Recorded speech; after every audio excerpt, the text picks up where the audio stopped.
camarades. Du pragmatisme à l'état pur, l'adaptation à toutes les situations comme ligne de conduite.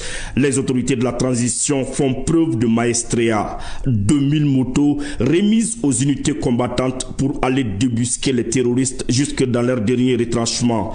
Un véritable SM de combattants aguerris et mobiles versés sur les terroristes, et la piqûre de ces hommes est mortelle. Les terroristes aujourd'hui, ils évoluent avec les motos.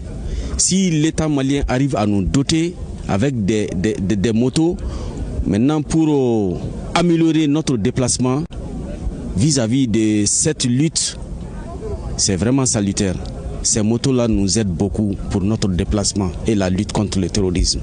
Ces nouvelles motos de type Super Sanili, avec un nombre total de 2000, ont toutes été acquises par le budget national. Elles permettront sans nul doute aux forces combattantes déjà opérationnelles et à venir de s'adapter aux multiples défis sécuritaires auxquels elles font face.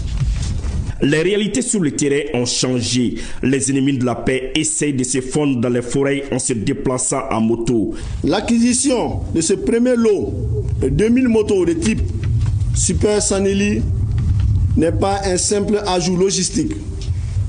Elle est la traduction concrète d'une vision stratégique du président de la transition, chef de l'État, chef suprême des armées, le général d'armée Assimi Goïta.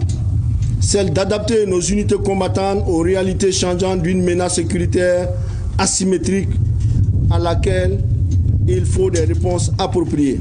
La mobilité est votre force.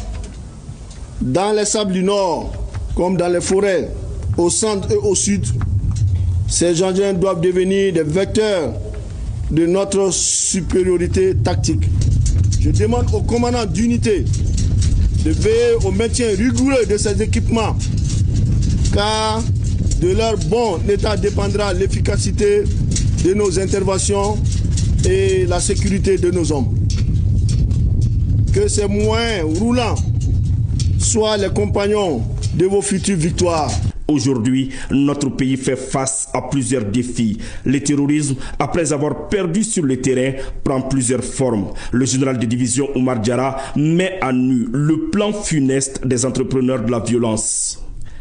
Cette remise de moto au groupement tactique interarmes GTIA, au groupement tactique d'intervention GTI, aux compagnies, aux escadrons, survient dans un contexte de mutation dans un environnement de plus en plus dynamique.